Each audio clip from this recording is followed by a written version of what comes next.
Bab 193. Meskipun dia mengira Fang Daseng akan menggelapkan banyak uang, Li Linzi tidak menyangka akan ada uang sebanyak itu. Uang 13.000 tael perak yang ditumpuk di dinding perak, yang tampak mewah sekaligus spektakuler. Bagi masyarakat awam, mendapatkan 3 hingga 5 tael perak setahun sudah merupakan pendapatan yang relatif besar. Pada tingkat yang lebih tinggi, seseorang membutuhkan waktu lebih dari 2000 tahun untuk mendapatkan hanya 5 tael perak. Jumlah uangnya sangat besar sehingga Lin Dalei dan yang lainnya kewalahan. Sekelompok orang desa, apakah kalian belum pernah melihat uang? Saya punya begitu banyak uang, saya harap uang dari Tuan Liu tidak akan membutakan kalian. Fang Daseng diam-diam mengungkapkan rasa jijiknya. Namun dalam sekejap, dia berpikir bahwa kekayaan yang dia kumpulkan sepanjang hidupnya mungkin bukan lagi miliknya.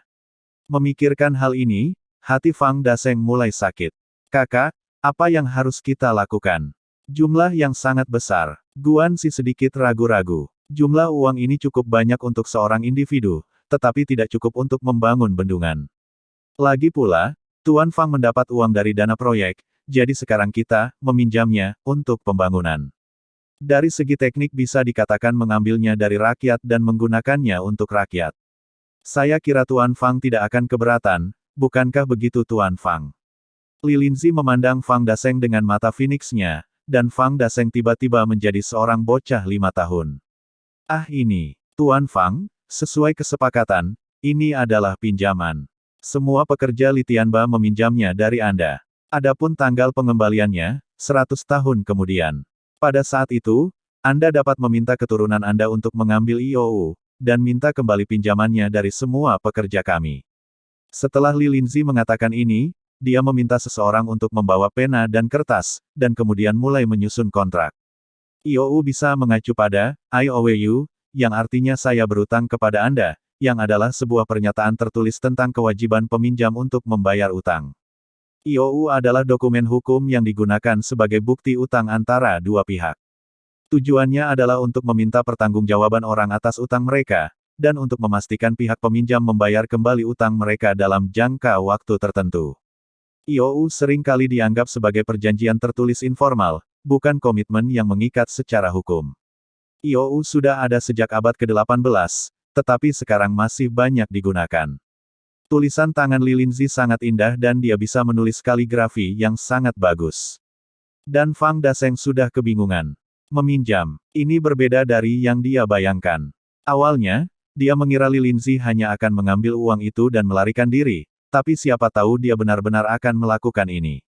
Tetapi sebagai seekor rubah tua, Fang Daseng dengan cepat mengetahui mengapa dia melakukan ini. Meminjam uang akan memungkinkan Fang Daseng untuk bertahan hidup, dan pada saat yang sama, kekurangan uang juga akan menjadi pegangannya. Jika Fang Daseng berani menggunakan ini sebagai alasan untuk mengatakan bahwa dia, Li Linzi, memberontak, maka dia bisa langsung menunjukkan surat IOU ini, membuktikan bahwa dia, Fang Daseng, adalah penjahat korup. Kalau tidak, dengan gajinya, dia tidak akan pernah menghasilkan uang sebanyak itu selama ratusan tahun. Ini adalah konspirasi, langkah cerdas, seolah-olah ada tulang ikan tebal yang tersangkut di tenggorokan Fang Daseng, mencoba memaksanya menelan masalah ini. Benar saja, setelah selesai menulis dokumen tersebut, Li Linzi menandatangani dan mencapnya sendiri, lalu meminta Fang Daseng untuk juga menandatangani dan mencapnya, lalu meminta Lin Dalei dan yang lainnya untuk menandatangani nama mereka. Fang Daseng tidak berani untuk tidak menandatangani. Dia tahu dengan jelas bahwa jika dia tidak menandatangani, itu akan menjadi jalan buntu. Dan meskipun dia akan ditahan oleh mereka setelah menandatangani kontrak, setidaknya dia masih hidup. Semua orang menandatangani surat-surat itu dengan ribut. Li Linzi menyimpan dokumen-dokumen itu dan melambaikan tangannya, saudara-saudara, pindahkan semua uang itu. Kita meminjam ini dari Tuan Fang. Kita tidak boleh melewatkan 1 sen pun. Guan Si, Lin Dalei dan yang lainnya bersorak keras, menemukan gerbong, memasukkan tumpukan perak ke dalam gerbong, dan bersiap untuk mengirimkannya kembali ke kamp mereka. Saat Li Linzi dan yang lainnya kembali, mereka bertemu Chen Kang dan kavaleri elit lainnya. Kedua belah pihak segera mulai saling balas dan hampir bertarung. Chen Kang, kamu akhirnya kembali. Cepat, tangkap mereka semua. Sial, mereka benar-benar merampokku. Tangkap mereka semua. Hakim Fang Daseng, yang gemuk seperti bola, bergegas keluar dengan dua orang, sangat sulit bagi kaki pendeknya itu untuk bergerak. Chen Kang, yang seperti sedang menjilati anjing, segera melompat, "Jangan khawatir, Tuan Fang, selama kami di sini, mereka tidak akan bisa mencuri apapun dari Anda. Kami akan merebutnya kembali untukmu segera." Semua orang memandang Chen Kang seolah dia idiot. Serangan dan pertahanannya sudah berganti posisi. Lihat saja dan hitung ada berapa orang mereka. Ada ratusan orang di depan dan di belakang kantor pemerintah daerah, dan mereka merampok lebih dari selusin gerbong. Meski mereka semua memegang senjata seperti cangkul dan sekop di tangan, siapa yang berani menjamin bahwa senjata semacam itu tidak mematikan? Kuncinya adalah meskipun orang-orang yang mereka kembalikan sekarang semuanya adalah elit, hanya ada beberapa lusin dari mereka yang tetap tinggal di pemerintahan daerah telah lama dikalahkan. Sekarang ada kesenjangan kekuatan sekitar 10 kali lipat tidak cukup untuk bertarung. Tuan Fang, bisakah Anda berpikir jernih sebelum berbicara? Li Linzi juga memandang Fang Daseng dengan sedikit humor. Setelah peringatan Li Linzi yang mengancam, Fang Da terkejut. Baru saat itulah dia menyadari perbedaan kekuatan. Jika memang terjadi pertarungan, awalnya, mereka takut dengan pengaruh Li Linzi dan kelompok pekerja migrannya akan berubah menjadi orang yang putus asa, sehingga mereka tiba-tiba mengambil tindakan saat dia pergi. Sekarang operasinya gagal, Li Linzi masih memberi tamparan di wajahnya. Dia juga telah mendapatkan kembali orang-orangnya dan mengambil barang-barang yang bernilai lebih dari 10.000 tael. Fang Daseng ingin menangis tetapi tidak bisa mengeluarkan air mata. Tuan Fang, Chen Kang merampok gerbong saya dan barang-barang di gerbong sebelumnya. Sekarang saya bisa melepaskan kesalahan itu dengan tidak mempermasalahkannya, jika tidak, saya pasti harus berbuat lebih jauh untuk melaporkan kalian. Saya tahu, kalian para pejabat mempunyai banyak aset di kota ini, ada juga beberapa rumah besar, dan saya tidak perlu memberitahu Anda berapa banyak brankas kecil yang tersembunyi di dalamnya, bukan? Wajah Fang Daseng berubah drastis, dan dia dengan cepat tersenyum dan memarahi, "Chen Kang, cepat kamu segera mengembalikan kereta Nona Li. Bagaimana kamu bisa mengambil barang orang lain?" Chen Kang, seekor anjing yang menjilati, tidak punya pilihan selain meminta seseorang mengembalikan kereta yang dicuri. Li Linzi meminta Lin Dalei untuk memeriksa dan menemukan bahwa tidak ada apapun di kereta yang hilang, dan kemudian bersiap untuk pergi. Setelah hanya mengambil 2 langkah, dia menoleh lagi. "Tuan Fang, ada seorang pria bernama Pang Zun di sini bersamamu, kan? Berikan dia padaku, kalau tidak aku harus mengunjungi beberapa rumah besarmu." "Kamu?" Fang Daseng sangat marah hingga dia tidak bisa menahan diri. Pang Zun, yang bersembunyi di tengah kerumunan dan menyaksikan kegembiraan, melihat angin bertiup ke arah yang salah, dan ini sebenarnya datang ke arahnya. Dia segera ingin melarikan diri bersama orang-orangnya. "Chen Kang, undang Sarjana Pang kemari." Fang Daseng hanya bisa memberi perintah. "Ya." Chen Kang tidak bergerak, tetapi mengeluarkan perintah agar sekelompok orang pergi dan menangkap Pang Zun. Beberapa saat kemudian, Pang Zun dan beberapa kroninya ditangkap dan dipelintir. "Biarkan saya pergi, mengapa Anda menangkap saya? Saya seorang pegawai negeri, dan saya memiliki reputasi." "Hakim Fang, apa yang Anda lakukan ini melanggar aturan. Biarkan saya segera pergi." Tidak ada yang memperhatikannya. Fang Daseng, yang pernah menjadi saudara angkat Pang Zun sebelumnya, bahkan tidak melihatnya lagi dan berbalik untuk kembali. Omong kosong macam apa menjadi saudaranya, bagaimana dia bisa kehilangan uang dan jabatan jika kasus ini benar-benar diangkat. Dia tidak ingin harta kecilnya yang lain digeledah. Selain itu, Fang Daseng berniat menelan apa yang terjadi malam ini. Zhu Rongsheng dan Liu Yanhu, mereka tidak perlu mengetahuinya. Jika mereka tahu rencana untuk menangkap Li Linzi gagal dan benar-benar dimanipulasi olehnya, mereka mungkin mempertimbangkan untuk mengganti posisi dirinya dengan orang lain.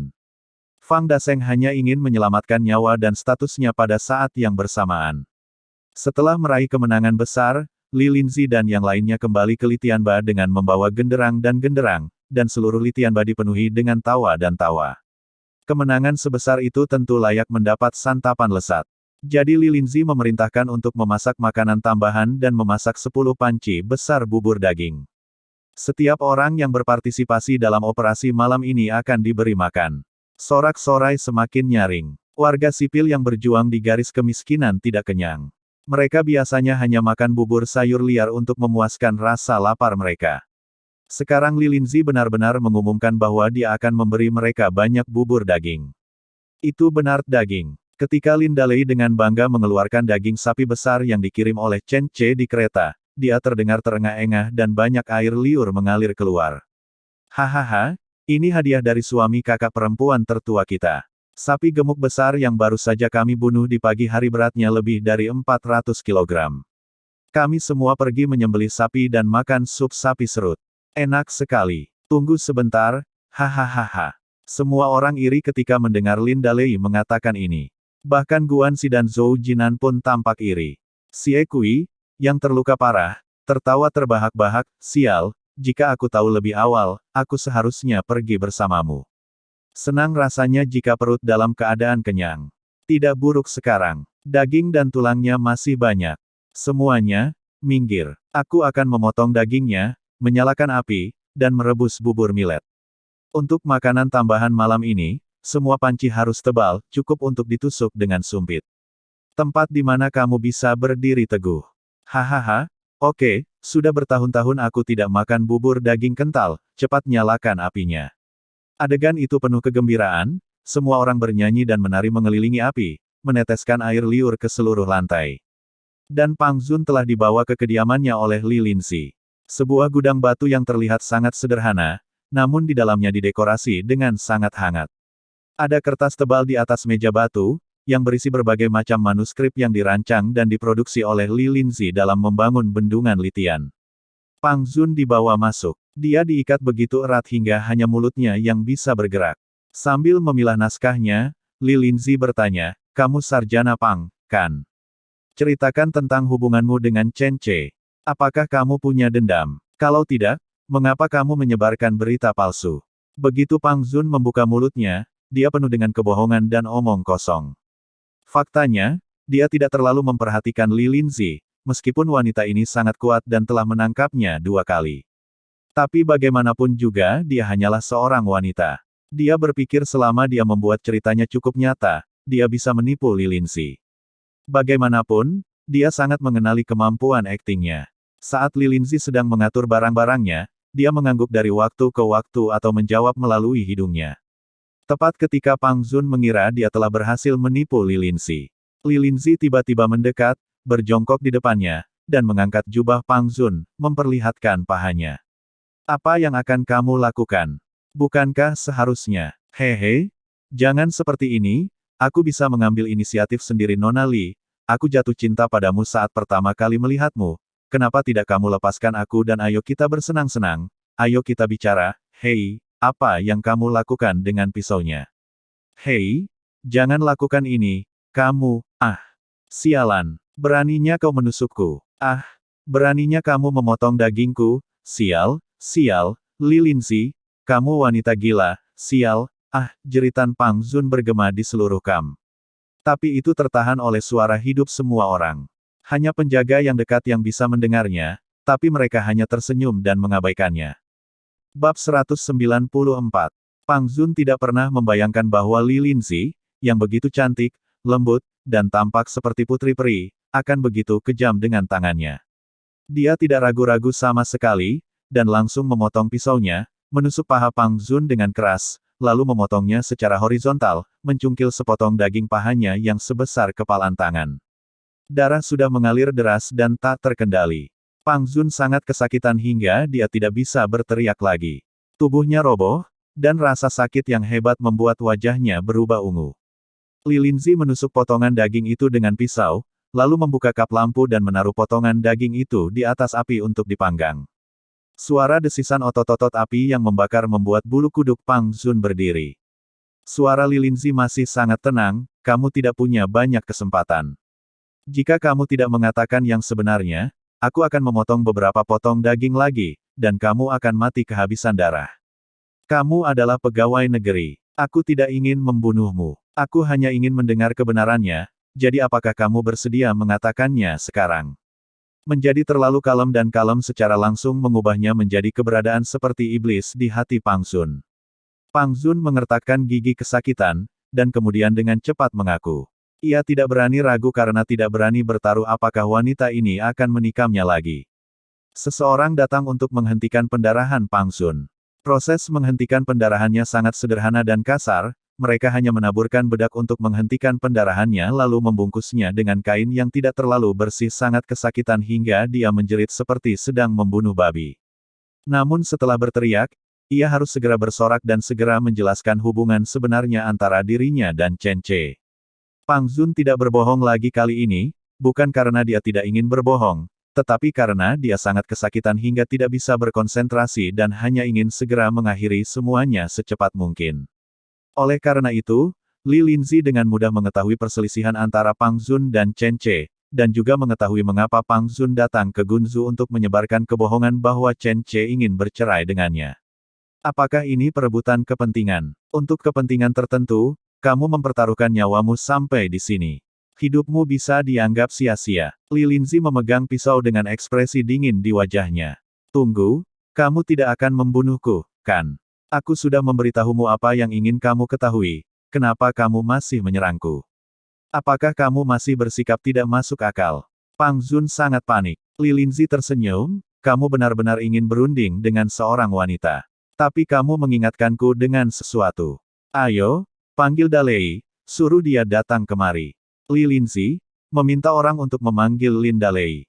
Ya, tidak lama kemudian, Lin Dalei datang. Kak, tugas apa yang ingin kamu berikan padaku?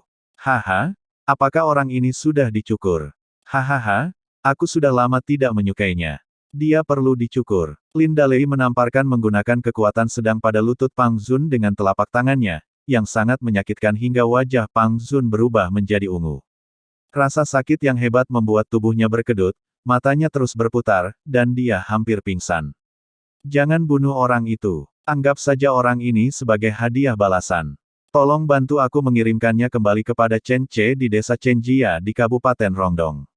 Begitu Li Linzi mengucapkan kata-kata ini, Lin Dalei tiba-tiba menjadi tertarik, apakah saya diizinkan berangkat bersama beberapa orang? Dan mengirim dia kembali ke Kabupaten Rongdong sekarang juga. Baik, begini saja. Kamu berangkatlah semalaman. Kamu akan bisa tiba besok pagi. Orang-orang di pemerintahan daerah itu terpukul keras dan tidak akan bereaksi begitu cepat. Pilih beberapa orang untuk pergi bersamamu. Oke, jangan khawatir, kakak, aku akan memilih seseorang sekarang. Lin Dalei bergegas keluar, lalu berteriak dengan keras, siapa yang akan menemaniku ke desa Chenjia di Kabupaten Rongdong? Sekarang makanan sudah siap, dan semua orang memegang mangkuk besar berisi millet dan bubur daging. Beberapa orang bahkan memiliki 3 atau 4 potong daging di mangkuk mereka. Sengaja mengeluarkan dan meletakkan di permukaan mangkuk agar bisa dilihat oleh yang lain. Yang menyendok daging tanpa lemak tampak kecewa, sedangkan yang menyendok daging berlemak tampak bangga, seolah-olah dia adalah seorang jenderal yang memenangkan pertempuran, terlihat sangat bangga. Di dunia ini, daging berlemak adalah rajanya. Siapa yang tidak ingin memiliki sedikit rasa daging? Daging tanpa lemak tidak enak dimakan, pengap di sela-sela gigi, dan tidak mengandung minyak atau air, hanya sedikit yang suka memakannya. Tapi daging gemuk berbeda, daging berlemak yang tebalnya 2 jari hampir tidak memenuhi syarat, daging gemuk setebal 3 jari pas dan sesuai dengan selera makan orang, dan daging sapi gemuk yang bisa mencapai 3,5 hingga 4 jari disebut kebahagiaan duniawi. Kebetulan sapi gemuk besar yang dibawa dari desa Chenjia memiliki berat lebih dari 300 kg dan memiliki lemak 3,5 jari, dipotong-potong setebal 1 mm dan dimasak dalam panci hingga seputih giok. Tambahkan sedikit garam dan rasanya enak. Bubur daging disajikan dengan sup. Setiap orang berdiri, duduk, atau jongkok sambil memegang mangkuk besar di tangan sambil menyedot bubur daging panas di sepanjang tepi mangkuk. Setiap tegukan mengandung rasa panas yang luar biasa, yang tidak hanya menghilangkan rasa dingin di sekujur tubuh mereka, tapi juga membuat mereka masing-masing terlihat puas dengan aromanya yang kuat. Harum, sungguh harum. Guanxi dan yang lainnya, yang sudah lama tidak melihat daging, juga menyerap bubur daging dengan indah. Sebagai pemimpin, mereka tidak makan lebih banyak irisan daging di dalam mangkuk. Hal ini pun membuat mereka yang pernah mengikuti Li Linzi makan di Chenjia hari ini terlihat bahagia. Lihatlah para idiot ini, betapa cantiknya mereka saat minum bubur daging. Jika mereka makan barbeque dan sup daging sapi serut dari desa Chenjia, bukankah rasanya begitu enak hingga membuat lidah mereka lepas? Setiap orang yang makan bersama Li Linzi hari itu mau tidak mau menegakkan punggung mereka, merasakan rasa superioritas. Dalam situasi ini, saya tiba-tiba mendengar Lin Dalei berteriak, siapa yang ingin mengikutinya ke desa Chenjia. Semua orang yang sedang menikmati bubur berhenti pada saat yang sama, dan kemudian melihat ke arah Lin Dalei. Aku. Saudara Lin, pilihlah aku akan menuntun kudanya untukmu. Saudara Dalei, kamu dan aku adalah saudara. Pilihlah aku untuk pergi bersamamu. Kak Dalei, bukankah sebelumnya kamu sudah membawa yang lain pergi ke desa Chenjia? Bagaimana kalau memilih orang lain yang belum pernah pergi? Sekelompok orang langsung melompat, ada yang membangun koneksi, mencari jalan, bahkan ada yang memamerkan penampilannya.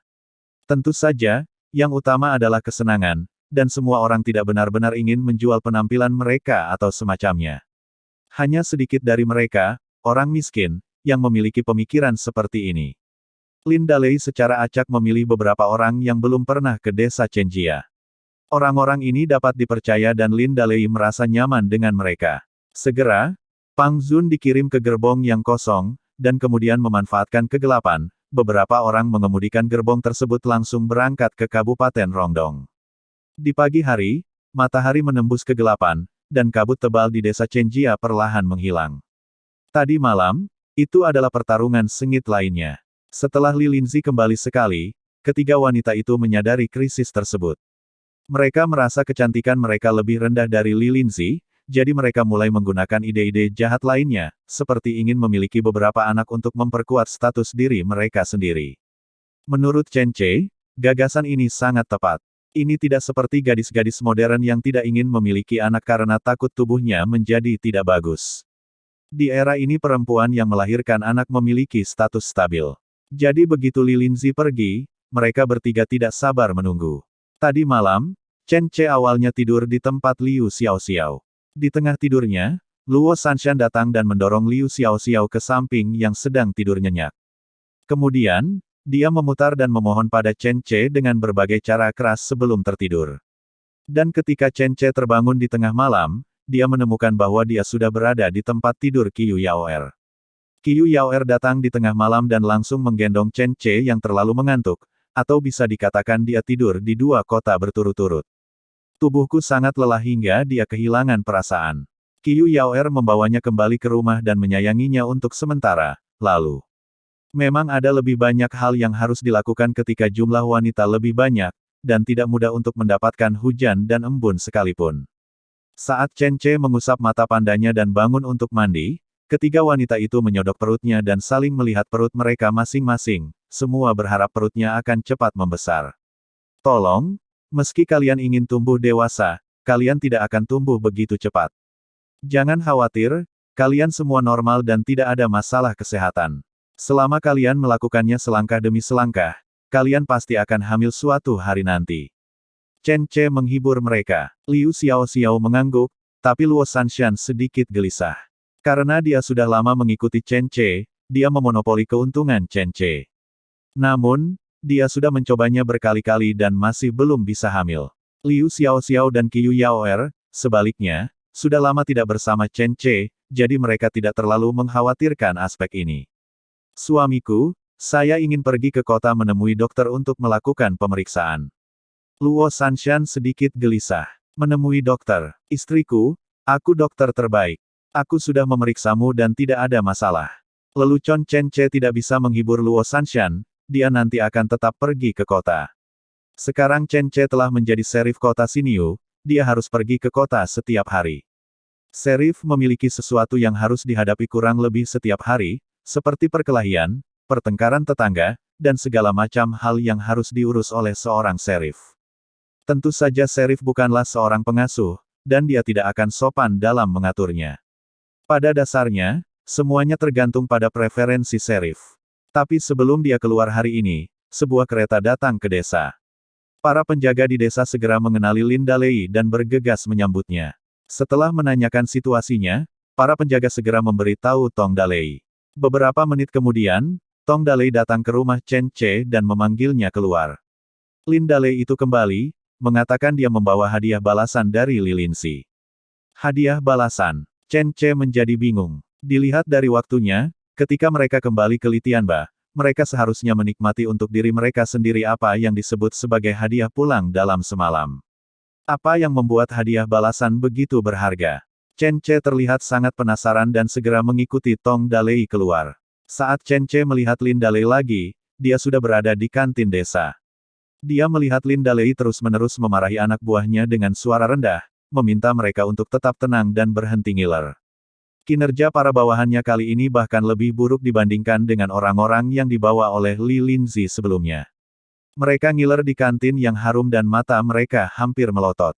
Tuan Chen ada di sini, mohon berdiri diam dan jangan membuat malu, jika tidak, kalian tidak akan punya apapun untuk dimakan untuk sementara waktu. Lin Dalei merasa sedikit terbakar di wajahnya. Dia tidak tahan, dia sangat malu. Mengapa saudara-saudaranya bersikap seperti ini? Bereinkarnasi seperti hantu kelaparan. Dengan penampilan mereka yang seperti ini, Chen Ce sudah tahu sejak awal bahwa mereka sama dengan orang-orang kemarin, jadi dia segera mengucapkan beberapa patah kata kepada Tong Dalei. Tong Dalei dengan cepat meminta seseorang untuk meminta 2 master chef di kafetaria untuk memasak beberapa makanan lezat lagi. Bersambung ke bab selanjutnya.